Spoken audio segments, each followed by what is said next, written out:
কংগ্ৰেছৰ চৰকাৰ হৈছে। সেইকাৰণে ভীম সমষ্টিৰ ৰাইজে তৰুণ গগৈ ডাঙৰীয়াক আজিলৈকে যিমান মানুহক মৰম কৰিছে তাতকৈ বেছি মৰম আৰু শ্ৰদ্ধা কৰিছে। অলপ পুৰণা মানুহখিনি ধৰক,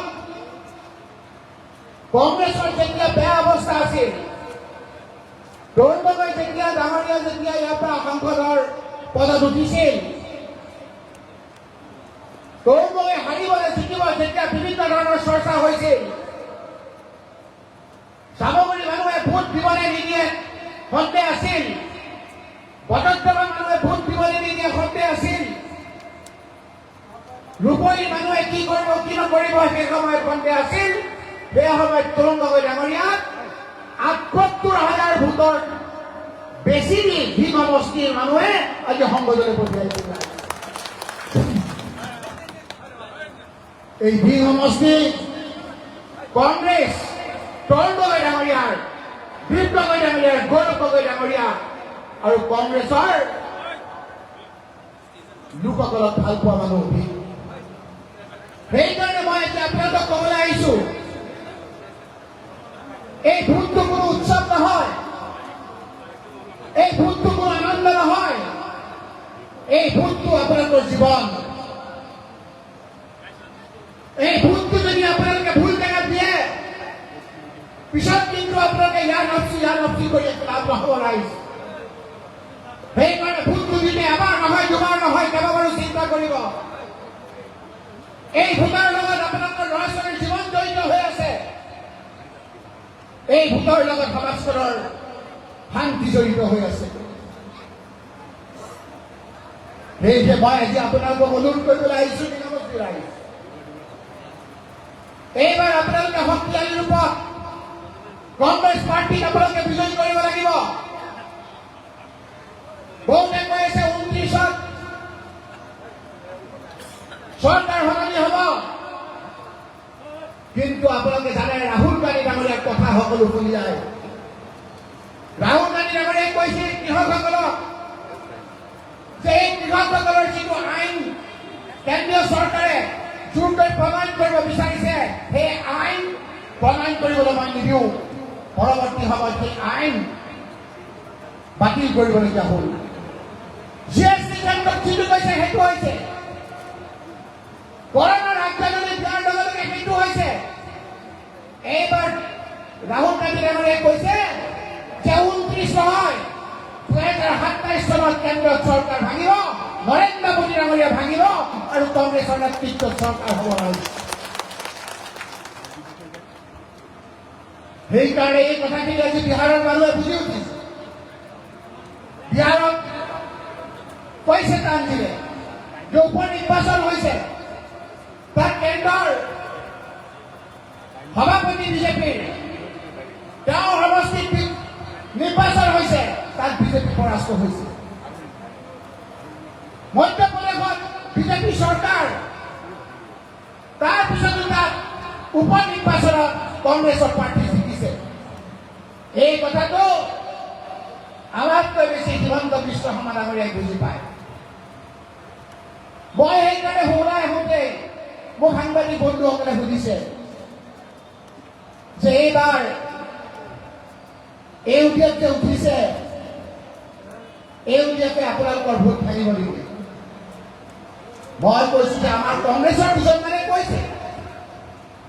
যে বিজেপি ঘৰুৱাবৰ কাৰণে ইউডিএফক ভোট দিব নালাগে, ইউডিএফে আমাক সমৰ্থন কৰিব লাগে। মই মুকলিকে কৈছো গৌৰৱ গগৈ ডাঙৰীয়াৰ উপস্থিতিত, সেই কংগ্ৰেছৰ নেতাসকলৰ লগত মই একমত নহয়।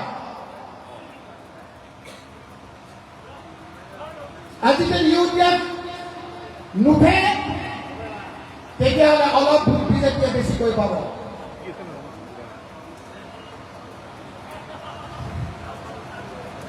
কংগ্ৰেছক সকলোৰে ভোট লাগে,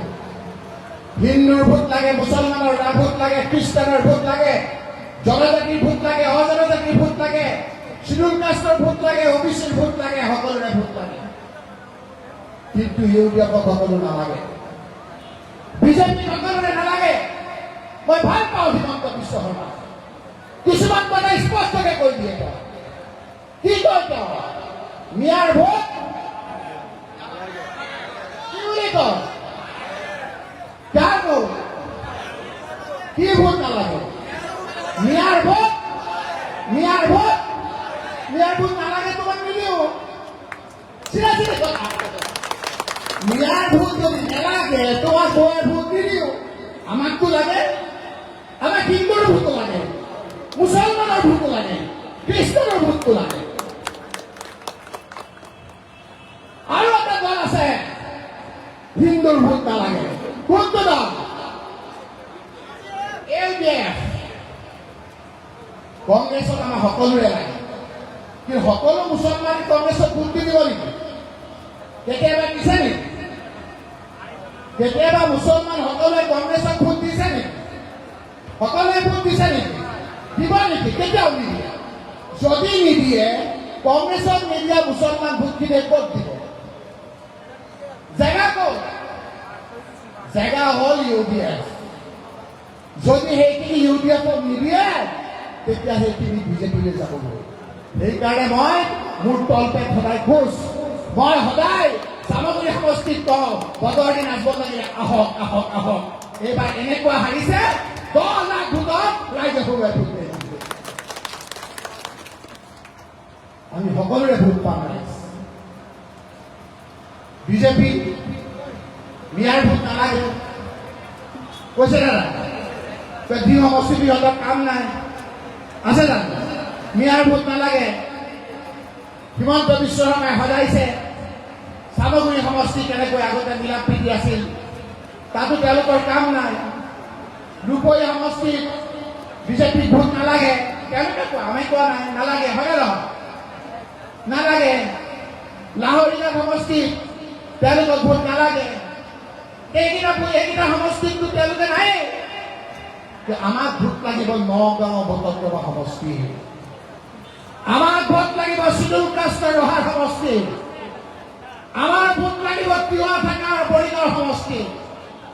আমাক ভোট লাগিব জাগিৰোড সমষ্টি আমাক ভোট লাগিব নগাঁও আফুকা সমষ্টি প্ৰত্যেকটো বাকচত কংগ্ৰেছৰ ভোট ওলাব আৰু এইবাৰ ৰেকৰ্ড সংখ্যক ভোটত কংগ্ৰেছৰ প্ৰাৰ্থী ইয়াৰ পৰা জিকিব পাৰিব তাৰ ভিতৰত ভিল সমষ্টিৰ ৰাইজ আপোনালোকক অনুৰোধ কৰিছো ইয়াত বিধায়ক নুৰুল হুদা ডাঙৰীয়া আছে বিধায়ক কাঞ্জিল হুছেইন ডাঙৰীয়া আছে আজিৰ তাৰিখৰ পৰা সেই দুজনৰ লগত মোৰ প্ৰতিদ্বন্দ্বিতা মই আপোনালোকৰ লগত এইকেইটা দিন থাকিম অসমৰ ভিতৰত ৰেকৰ্ড সংখ্যক ভোটত আমি ভিল সমষ্টিৰ প্ৰাৰ্থী আৱাজ শুনাহে সকলোৱে মিলা প্ৰীতিৰে আমি কৰিম ইয়াৰ জিলা পৰিষদ পঞ্চায়ত আঞ্চলিক পঞ্চায়ত তৃণমূল পৰ্যায়ৰ সকলো এই লোকসকল যিসকল আমাৰ বড়ো সম্প্ৰদায়ৰ লোক আছে কাৰণ হাত কাম মিলাই আমি ভিল সমষ্টিৰ পৰা এইবাৰ বিজয়ী কৰিম সেইকাৰণে হিমন্ত বিশ্ব শৰ্মাৰ টোপনি নাইকিয়া হৈছে আৰু বিজেপিত এতিয়া কেণ্ডিডেট বিচাৰি পোৱা নাই কেণ্ডিডেট বিচাৰি ঘূৰি পৰিছে সেই যে কংগ্ৰেছৰ পৰা এজন গৈছিল আলফা মোৰ আকৌ আজিকালি শ্বৰ্ট টাৰ্ম মেমৰিবিলাক নাইকিয়া হৈ গৈছে কি নাম আছিলে যোৱাবাৰ যে উঠিছিল তেওঁৰ নাম নাইকিয়া হৈ গ'ল বেলেগ এজনৰ নাম ওলাই আছে কোন উঠিব কাৰ নাম ওলাইছে ডিচিয়ে ইয়াত উঠিব বুলি কৈছে নেকি যদি ডিচিয়ে কৈছে ইমিডিয়েটলি ডিচিক আজি বৰখাস্ত কৰিব লাগে ছাছপেণ্ড কৰিব লাগে কোন ডিচি ওলাইছে এইবাৰ ডিচি হলে ডিচিগিৰি কৰা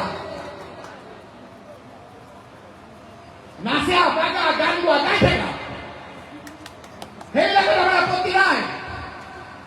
আকৌ ডিচি হবা ক'ত কি ইভিএম দিব ইলেকশ্যন কমিশ্যনৰ প্ৰতিনিধিৰ লগত কথা পাতিবা আকৌ তুমি ইলেকশ্যন খেলিবা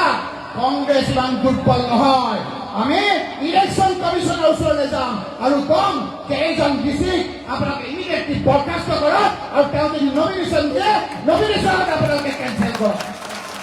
কথা ক'ব আহিছে গোটেই গণতান্ত্ৰিক কাঠামোটো নষ্ট কৰি দিবলৈ আহিছে উভয় ঘূৰে নাচিবলৈ আহিছে হিমন্ত বিশ্ব শৰ্মাৰ পাল্লাত পৰিছে এই বিচি অহাৰ কাৰণে অকল যে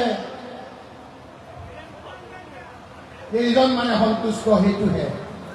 বিজেপি অসন্তুষ্ট সেই যে মই যে কোনো চালফা নেকি সেইজনো অসন্তুষ্ট ইয়াৰ কেন্দ্ৰীয় নাপায় আকৌ নাথ নামৰ এজন আছে তেওঁ অসন্তুষ্ট এতিয়া মই মোবাইলত পালো সেইটো নহয় এতিয়া কৈছে যে বহুত লোক অসন্তুষ্ট ইয়াৰ নিম্ন যিসকল খাটি খোৱা লোক সেই লোকসকল অসন্তুষ্ট এটা চামৰ পৰা ৰাজত্ব চলিছে ইয়াত বুজি পোৱাই বুজিব হিমন্ত বিশ্ব শৰ্মাই গোটেই অসমখন খণ্ড বিখণ্ড কৰি আমাৰ মাজত ভাগ ভাগ কৰিব বিচাৰিছে আৰু সেইকাৰণে আজি এই সময়খিনিত সকলোৱে শংকিত হৈছে জনজাতীয়সকলে কৈছে যে আমি আজি শংকিত আমাক আজি আপোনালোকে 6 জনগোষ্ঠীৰ স্বীকৃতি দিয়া নাই ঠিকাদাৰৰ মানুহখিনি আজি শংকিত সকলো আজি বিভিন্ন ক্ষেত্ৰত শংকিত হৈছে শিডিউল কাষ্ট মানুহখিনিয়ে ভাবিছে আমি কি কৰিলো OBC মানুহখিনিয়ে কৈছে আমি কি কৰিলো এই কথাবিলাক সময়ত আহিব সেইকাৰণে ৰাইজ এই ভোটটো উৎসৱ নহয় ৰাইজ এই ভোটটো চিন্তা চৰ্চা কৰি দিব আপোনালোকে ইয়াৰ পৰা MP জিকাই দিয়ক আপোনালোকৰ ইয়াৰ প্ৰতিটো কামৰ দায়িত্ব মই আৰু গৌৰৱ গগৈ ডাঙৰীয়া আপোনালোকৰ আজি আপোনালোকে শুনিছে যে বিহাৰৰ মুখ্যমন্ত্ৰীয়ে জেনজিয়ে তেওঁলোকৰ বিভিন্ন প্ৰশ্ন উত্তৰ দিব নোৱাৰি মনে মনে হেলিকপ্টাৰ লৈ পলাই গৈছে দিল্লীলৈ জানেনে আপোনালোকে অৱস্থা ভাল নহয় অৱস্থা বেয়া যোৱা লোকসভা বিধানসভা নিৰ্বাচনত শিৱসাগৰৰ মানুহে কিমান মৰম কৰিলে হিমন্ত বিশ্ব চৰাইদেউৰ মানুহে কিমান মৰম কৰিলে যোৰহাটৰ মানুহে কিমান মৰম কৰিলে আৰু যেতিয়া ইলেকশ্যন আহিছিল তাত অমিত শ্বাহ ডাঙৰীয়াই ক'লে এইবাৰ মোৰ প্ৰধান কাম হ'ব ব্ৰহ্মপুত্ৰক নিয়ন্ত্ৰণ কৰা যে কেনেকৈ নিয়ন্ত্ৰণ কৰিম বোলে ব্ৰহ্মপুত্ৰ নিয়ন্ত্ৰণ কৰা মোৰ পৰিকল্পনা আছে প্ৰস্তুত আছে ডাঙৰ ডাঙৰ পুখুৰী কৰিম আৰু পুখুৰীকেইটাত পানী পেলাই ব্ৰহ্মপুত্ৰ নিয়ন্ত্ৰণ হ'ব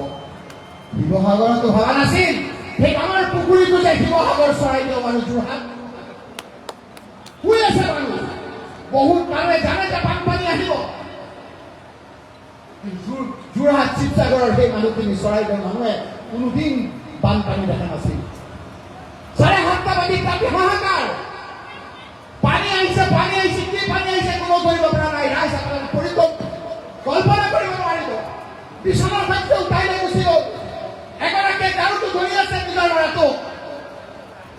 ধৰি আছে ধৰি পেলাই দেখে যে ল'ৰাটো নাই এটা গাৰু ধৰি আছে ল'ৰাটোক পানী উঠাই লৈ গৈ মাৰি পেলালে ৰাইজ যাৰ যাই সিয়ে গম পায় 7:30 বজাত এটা পৰিয়ালে তেওঁলোকৰ ওচৰত থকা শিমলুগুৰিত থকা এটা পৰিয়ালক ফোন কৰিছে তহঁতৰ ফালে পানী হৈছে নেকি আমাকতো পানীয়ে তাই লৈ গৈছে কৈছে নাই আমাৰ ফালে পানী হোৱা নাই 9:30 বজাত গম পাইছে সেইখানটো পানী হয় মানুহটোক নিছে বহু কষ্টৰে গাড়ী এখন কিনিছিল গাড়ী সৈতে উঠাই লৈ গুচি গৈছে ৰাইজ হাহাকাৰ লাগিছে মই যেতিয়া লিখিত প্ৰশ্ন সুধিলো লোকসভাত আমাৰ এখন সৰু এখন লোকসভা আছে ষ্টেণ্ডিং কমিটি ৱাটাৰ ৰিচোৰ্চ কমিটিত মই সুধিলো যে অসমত মুখ্যমন্ত্ৰীয়ে কৈছে যে গাঁৱৰ পাছপৰ লৈছে গাঁৱত পাছ কৈছে এই বিষয়ে আমাক কওক যিসকল বিষয়া উচ্চস্তৰীয় বিষয়া সেইসকলে কৈছে কোনো ধৰণৰ কৰ্মছ হোৱা নাই তাৰপৰা এই কথা হিমন্ত বিশ্ব শৰ্মাই কৈছিল যে ডাৱৰ বিস্ফোৰণ আমি কৈছিলো ডাৱৰ বিস্ফোৰণকে আমি বুজি নাপাওঁ আমাক বুজাই দিয়ক মুখ্যমন্ত্ৰী ডাঙৰীয়া আজিৰ প্ৰতিদিনৰ আৰ্টিকল পঢ়িব ইচ্ছা কৰি মিছা কথা কৈছিল কাৰণ তেওঁ জানে যে এইটো প্ৰকৃতিক দুৰ্যোগ নহয় এইটো তেওঁৰ দ্বাৰা সৃষ্টি হোৱা দুৰ্যোগ তেওঁ যদি আজি নাখান্দিলেহেঁতেন খনন নকৰিলেহেঁতেন তেওঁ যদি আজি শিল বালি নাখান্দিলেহেঁতেন আজি শিৱসাগৰত এই ধৰণৰ অৱস্থা নহ'লেহেঁতেন 100তকৈ বেছি মানুহ মৰিলেহেঁতেন সেইকাৰণে কাজিৰঙাৰ কথা কৈ আছে কাজিৰঙাৰ আচল কথাটো হ'ল যে এতিয়াতো তাত খান্দিবলৈ নোৱাৰে এতিয়া খান্দিব কাৰ্বি আংলঙৰ কাজিৰঙা জাতি গাহৰীয়া অঞ্চলত মানুহে বুজাই নাই বহুতে কাজিৰঙাত খান্দিব উটমাৰীত খান্দিব শুই থাকিব, উটুৱাই লৈ গুচি যাব, ৰাইজ কমাই দিতে নাপাব। কেৱল লাগে তেওঁলোকক পইচা, চিণ্ডিকেট। এই ভোটৰ লগত আপোনালোকৰ জীৱন জড়িত হৈ আছে ৰাইজ, কথাবিলাক চিন্তা কৰিব। এই সময়খিনি ঘৰখন নচলা হৈছে আমাৰ। এটা বস্তুৰ দাম বাঢ়ি গৈছে, চেনীৰ দাম 70 টকা হৈছে। গম পাইছে কি কৈছে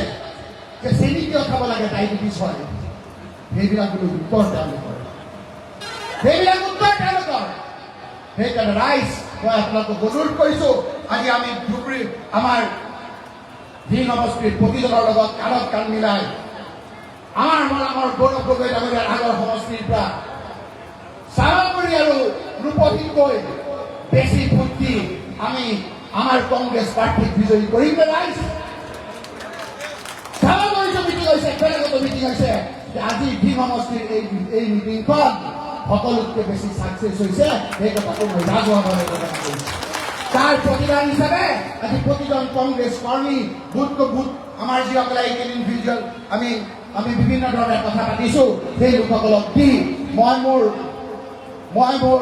ভাষণ শেষ কৰাৰ আগত অলপ ৰিফ্ৰেছ হ'ব লাগে নহয়। অলপ এতিয়া গৌৰৱ গগৈ ডাঙৰীয়ে বক্তৃতাটো দিব, আপোনালোকে অকণমান ভালকৈ শুনিব লাগিব। গতিকে মই অকণমান আপোনালোকক এটা সৰু গানৰ কলি এটা শুনোৱাই মই আপোনালোকৰ পৰা শেষ কৰিম।